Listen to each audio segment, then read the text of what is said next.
Merci Alain de me recevoir, moi aussi je suis ravi d'être là.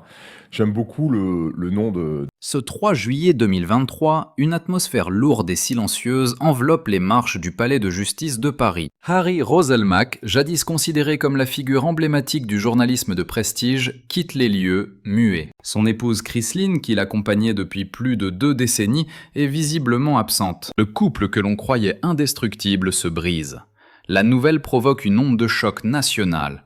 Comment cette séparation a-t-elle pu à ce point secouer l'opinion publique française? Quelle réalité dissimulait-il derrière cette façade au sourire irréprochable et cette réputation d'homme idéal? S'agissait-il simplement d'une affaire privée ou bien du révélateur d'une personnalité ébranlée par le poids de la notoriété? Plus important encore, quels événements se sont véritablement déroulés à l'abri des regards, loin de l'effervescence des studios de TF1?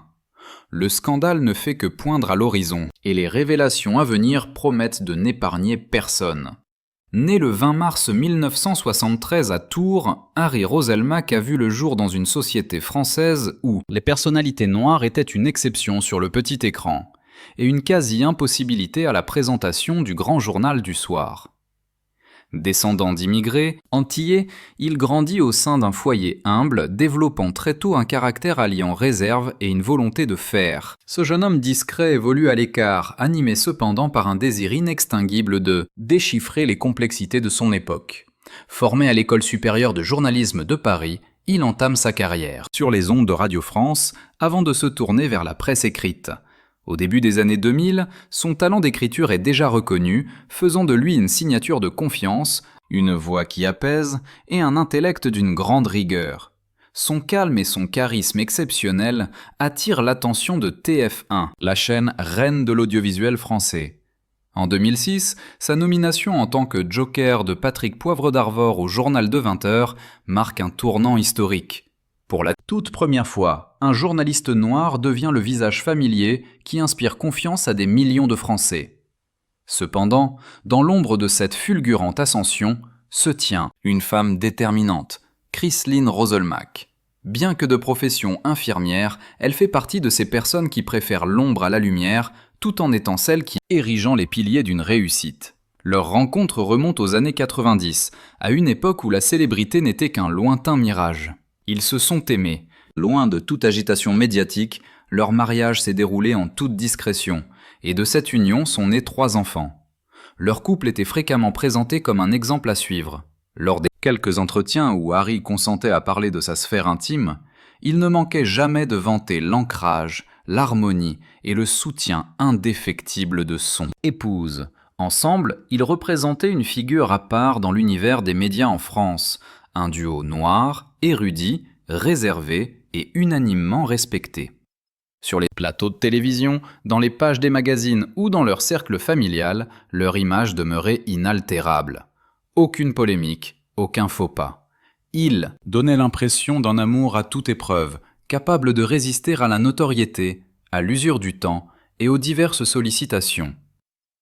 À cette période, nombreux étaient ceux qui percevaient comme l'équivalent français du couple Obama, un parallèle certes élogieux, mais également chargé de significations profondes. Car en réalité, derrière cette image idéalisée, que savait-on réellement de leur vie de tous les jours? Ce mythe, bâti avec soin pendant 20 ans, s'est brutalement effondré. En 2023, progressivement, les premières brèches sont apparues dans l'édifice, révélant une réalité que beaucoup avaient trop longtemps obstinément ignorée. Une gêne palpable, des tensions internes et un éloignement qui s'installait sans un bruit. Une phrase murmurée à un intime résonne encore douloureusement chez ceux qui en ont eu connaissance. Nous formions une belle image, mais formions-nous encore un véritable couple ? Derrière les apparences, une interrogation subsiste. À quel moment le fil s'est-il rompu ? Et si finalement, la plus grande des illusions n'était pas verbale, mais une performance méticuleusement orchestrée au quotidien.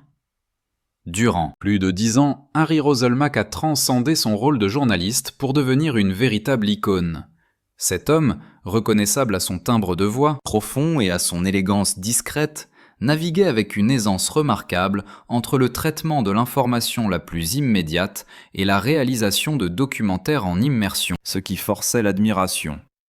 Son statut dépassait le simple respect professionnel pour atteindre une forme d'adulation. Quand TF1 fait savoir en 2006 qu'il deviendra le joker du journal de 20 heures, le rendez-vous d'information le plus suivi du pays, la résonance est instantanée. Au sein d'une société française encore traversée de vives tensions sur les questions de diversité, la présence d'un homme noir, posé, érudit et plein de prestance, à ce poste si exposé, constitue une véritable révolution symbolique. Pour la première fois, des millions de foyers ne perçoivent plus en lui une simple exception, mais l'avènement d'une nouvelle ère. Les chiffres d'audience confirment immédiatement ce succès. Les médias évoquent alors une révolution silencieuse. Les chroniqueurs louent son style apaisant, son sérieux journalistique et son talent pour incarner une objectivité bienveillante. S'impose par sa présence juste, il inspire confiance et suscite l'admiration. En l'espace de quelques mois, sa figure s'inscrit parmi les plus connus du paysage audiovisuel français. Loin de se satisfaire de ce statut prestigieux, Harry Roselmack est animé par d'autres ambitions. Dès 2008, inaugure le programme Harry Roselmack en immersion, un concept novateur qui l'amène à explorer de l'intérieur les réalités sociales les plus âpres de la société. Banlieues difficiles, unités psychiatriques, univers carcéral, dérives sectaires, zones de non-droit. À chaque numéro, laisse de côté son image de célébrité pour aller à la rencontre de l'humain dans ce qu'il a de plus authentique, de plus cru et de plus caché. Cette collection de documentaires marque une étape décisive dans sa carrière. Elle vient asseoir sa réputation d'intellectuel impliqué, d'observateur clairvoyant et d'homme de conviction. Il n'hésite jamais à bousculer les certitudes, mais le fait constamment avec une distinction remarquable. Pas un mot superflu, jamais une. Regard critique. En coulisses, il est dépeint comme un professionnel rigoureux, mais équitable, d'une politesse constante et par moments énigmatique. N'est pas attiré par les projecteurs, mais il possède un talent inné pour capter l'attention. TF1 lui propose alors la présentation d'autres émissions phares, comme par exemple 7 à 8, un magazine d'actualité programmé chaque dimanche, dans lequel il excelle à mener la grande interview de clôture, ce rendez-vous que les personnalités publiques craignent autant qu'elles le désirent ardemment. Simultanément, il se transforme en une figure de proue, l'élite intellectuelle noire en France. Convié à l'Élysée, sollicité pour intervenir dans des conférences sur les médias et la représentation, il devient une source d'inspiration pour toute une nouvelle génération de jeunes journalistes issus de la diversité. Et au cœur de cette ascension spectaculaire, Chrisline est invariablement présente. Sur les tapis rouges, elle se tient à ses côtés, sobre mais d'une grande élégance, tel un véritable point de stabilité. Ensemble, ils projettent une image de complicité et d'harmonie parfaite. Ils ne font pas l'étalage de leur relation, mais ne la dissimulent pas. Pour autant, ils sont les Roselmack, une véritable entité, s'apparentant presque à une institution. Dans les sondages sur les personnalités, favorites des Français, Harry se hisse fréquemment aux abords du top 10. Il incarne le gendre parfait, le père dévoué, le journaliste exemplaire. Il fait paraître un roman en 2011 intitulé Novilu, une œuvre allégorique explorant le pouvoir et l'amnésie, qui fut acclamée pour son originalité littéraire. Il est alors convié sur les plateaux de France Inter, France 5 et Canal+. On désire connaître son opinion, son analyse pointue, son calme olympien. Toutefois, à mesure que sa renommée publique s'amplifie, une transformation s'opère. Certains chroniqueurs remarquent l'installation d'une certaine distance. Harry Roselmack paraît de plus en plus introspectif, parfois empreint de mélancolie, et moins exubérant lors des émissions à caractère plus léger. Il se met à refuser des formats jugés trop orientés vers le divertissement, à écarter les invitations à des événements mondains et à prendre ses distances avec les cercles parisiens.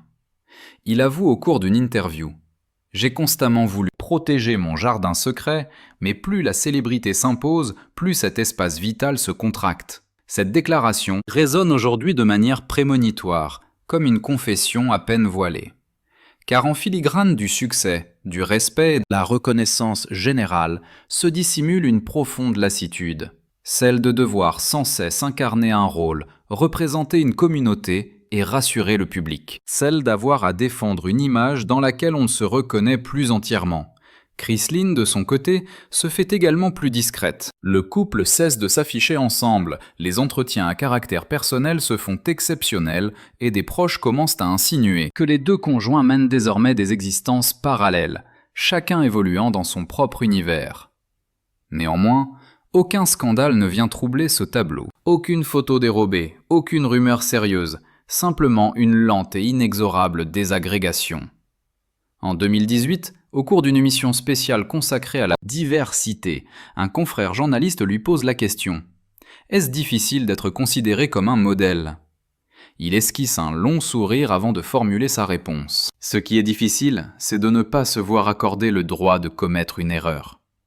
Ce soir-là, le public a salué sa franchise, mais très rares furent ceux qui ont réellement perçu le signal de détresse. Et pendant ce temps, dans la sphère privée, un édifice s'effritait peu à peu, sans un bruit, jusqu'à ce que le mutisme devienne intenable. Le 5 juillet 2023, le magazine Voici titre en première page sur « Une déclaration fracassante. Harry Roselmack divorce. Il ne se retrouvait plus dans sa propre existence. » En l'espace de quelques heures, l'information submerge les réseaux sociaux, la presse et les espaces de discussion en ligne. L'homme connu pour sa discrétion, son intégrité, celui qu'on pensait à l'abri de toutes les tourmentes, venait de rendre les armes. Ce divorce, bien qu'officialisé sans aucun tapage médiatique, a provoqué une véritable déflagration, non pas en raison de l'événement lui-même, les séparations étant courantes, mais à cause de ce qu'il mettait en lumière. Un fossé abyssal entre l'image publique d'un couple modèle et la réalité d'une séparation affective ancienne. D'après de multiples sources convergentes, notamment Public, Closer et Voici, la rupture couvait en réalité depuis 2020. La crise sanitaire, confinement et l'interruption des activités professionnelles auraient fait remonter à la surface des différends profonds que le quotidien, professionnel et familial, était parvenu à masquer pendant longtemps. Leur désaccord n'était ni dramatique ni conflictuel, mais il s'avérait omniprésent. Les plus massivement relayés par les médias après la nouvelle officielle provient d'une conversation privée rapportée par une source proche. C'est tellement appliqué à soigner les apparences qu'on a fini par oublier d'exister l'un pour l'autre. Cependant, ce ne sont pas ces frictions, somme toute banales, qui ont réellement stupéfié le public. Ce qui a le plus troublé, ce sont les confidences personnelles que Harry Roselmack a lui-même disséminées lors d'un entretien accordé à France 1, retransmis en octobre 2023, soit 3 mois après l'annonce de la séparation. Face à la journaliste, il déclare « Je n'en pouvais plus de jouer un personnage, je me réveillais chaque matin avec la sensation de vivre dans une existence qui n'était pas la mienne. J'exécutais tout parfaitement, mais je m'y perdais moi-même. » Une confession à la fois empreinte de douceur et absolument dévastatrice. L'homme qui symbolisait la constance et l'équilibre admettait avoir dérivé. Sur le plan personnel, et pour beaucoup, c'est précisément à ce moment que l'affaire prend une tournure scandaleuse, car ses propos suivants ne sont pas passés inaperçus. J'éprouvais le besoin de me réinventer, d'exister enfin en dehors des étiquettes que l'on m'avait assignées. Journaliste, époux, père, archétype. Certains y décèlent un affranchissement des conventions traditionnelles, tandis que d'autres y voient une crise de la maturité. Toutefois, la controverse s'intensifie lorsqu'une déclaration équivoque de cette même interview laisse présager que Harry Roselmack aurait sacrifié certains principes intimes sur l'autel de sa métamorphose personnelle. Des bruits de couloir, jamais étayés, font alors état d'une liaison sentimentale confidentielle, initiés après leur rupture, mais dont les prémices remonteraient bien plus loin. Un nom est murmuré dans les arcanes du paysage audiovisuel français, sans qu'aucune preuve formelle ne vienne le confirmer. Des clichés photographiques indistincts font leur apparition, avant d'être aussitôt réfutés. Absolument rien de tangible, mais l'incertitude s'est installée. Le mutisme de Chrisline vient épaissir cette zone d'ombre. Elle ignore toute sollicitation des médias, se garde de toute publication et ne formule aucun commentaire. Pour de nombreux observateurs, c'est une façon distinguée de sauvegarder leur histoire commune. Pour d'autres, c'est une manœuvre pour esquiver des aveux potentiellement plus pénibles. Le mystère s'épaissit d'autant que de nouveaux témoignages refont surface. Un ancien collègue de TF1 confie sous le sceau de l'anonymat. À compter de 2019, Harry paraissait plus nerveux, moins abordable. Il répétait souvent qu'il se sentait à l'étroit dans sa propre réputation. Un autre renchérit. Il évoquait un projet de roman intime, il aspirait à y décrire la dissolution de l'identité. En conséquence, ce divorce est-il la conclusion logique d'un long effritement intérieur ou bien le point de départ d'un nouveau chapitre de vie, plus centré sur lui-même, plus individualiste? Sur les forums en ligne, les opinions s'affrontent avec virulence. Milliers de réactions s'entassent au bas des articles. Je suis profondément déçu, je le percevais comme un roc. Il a le droit de se réinventer, même si cela peut choquer. Toute cette affaire pour une simple crise narcissique. Le choc est d'autant plus brutal que le tandem Roselmack avait toujours soigneusement évité la lumière des projecteurs. À l'inverse d'autres figures du petit écran, il ne s'était jamais plié au rituel des magazines à scandale, des entretiens croisés ou des confessions livrées au grand public. Leur grande réserve était une forteresse, peut-être devenue leur propre prison. Et au cœur de cette séparation, une question persiste, obsédante. Qui était le véritable Harry Roselmack de l'autre côté de l'écran du journal télévisé? Derrière cette apparence d'homme serein et irréprochable. Une source, issue de l'entourage familial, interrogée par le Parisien, livre une confidence des plus troublantes. Il a passé 20 ans à lutter pour que ses enfants aient une image irréprochable de lui, et il a fini par se demander si cette image correspondait encore à qui il était. Une séparation n'est pas forcément un scandale, mais lorsqu'elle met en lumière la fracture entre l'individu et son personnage public, entre l'époux et l'homme. En quête de liberté, elle agit comme un miroir tendu à toute une société. Et ce reflet, en 2023, a laissé apparaître des fêlures que l'auréanité plus personne ne pouvait désormais ignorer. Le divorce d'Harry Roselmack fut bien plus qu'une simple rupture sentimentale. Pour lui, ce fut une véritable fragmentation identitaire. Dans les mois qui ont suivi cette annonce, l'homme s'est quasiment évanoui des écrans radars médiatiques. Plus une seule entrevue, plus une seule émission, plus la moindre actualité. Uniquement un silence pesant, inhabituel et prolongé. Ses admirateurs se sont longuement interrogés. Qu'est-il devenu ?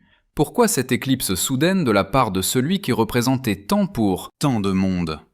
Cette retraite, bien loin de relever d'une stratégie, s'apparentait à une nécessité vitale, une forme d'exil intérieur. Ses proches confirment qu'il a traversé une phase de profonde introspection.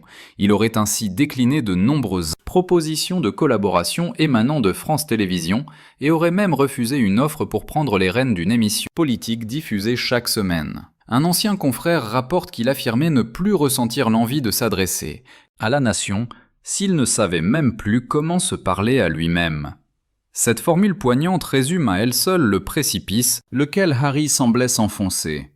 La figure publique, cette icône d'intégrité et de maîtrise de soi, se délitait. Il ne fuyait pas le monde des médias. Il fuyait ce que leur regard avait fait de lui.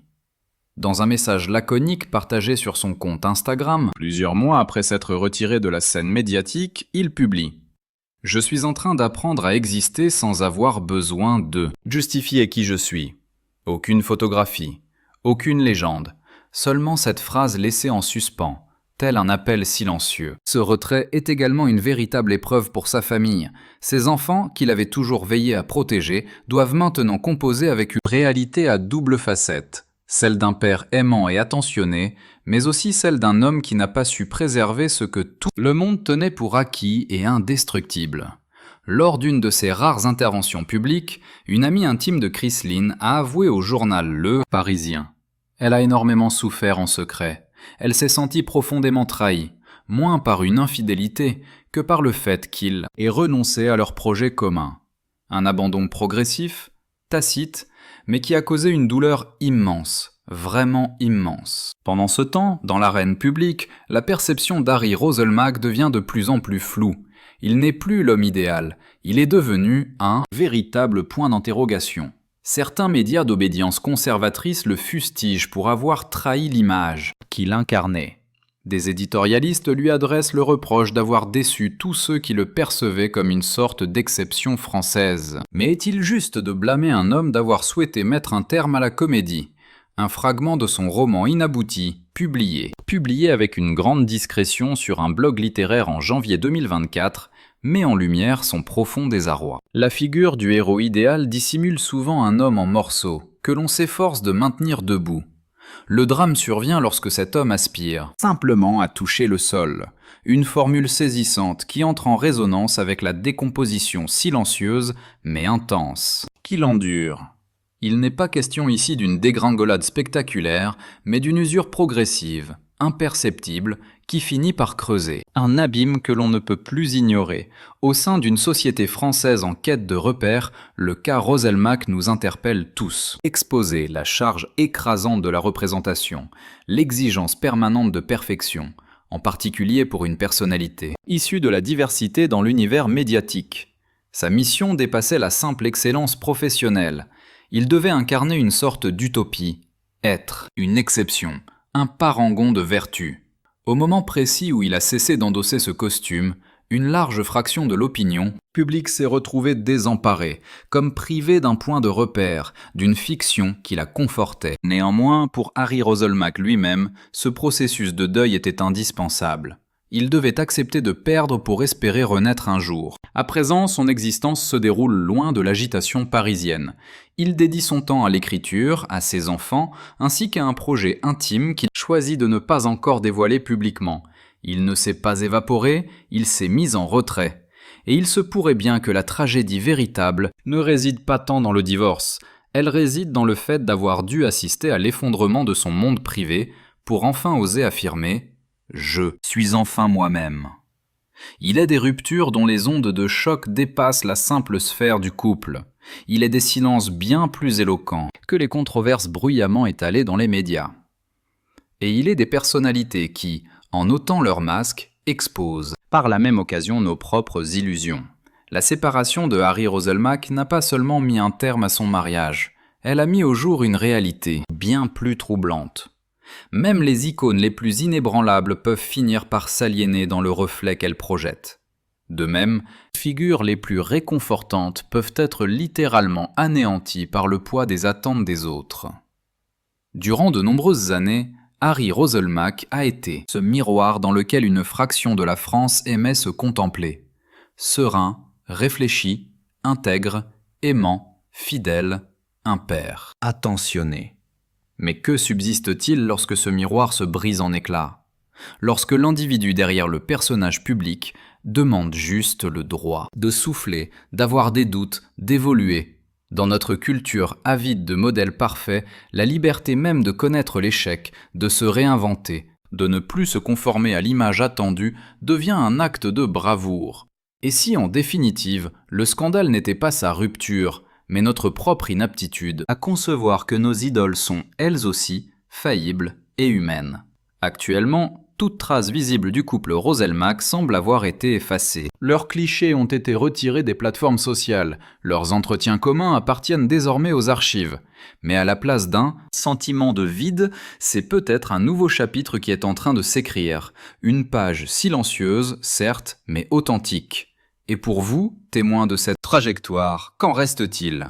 Estimez-vous qu'on puisse continuer d'admirer une personne pour ce qu'elle devient, et non plus pour le symbole qu'elle a pu incarner?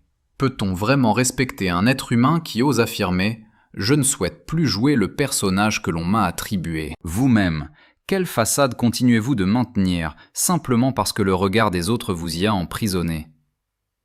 Si ce récit a trouvé un écho en vous, abonnez-vous, car derrière chaque nom connu se cachent des histoires que personne ne se risque à raconter, sauf sur cette chaîne.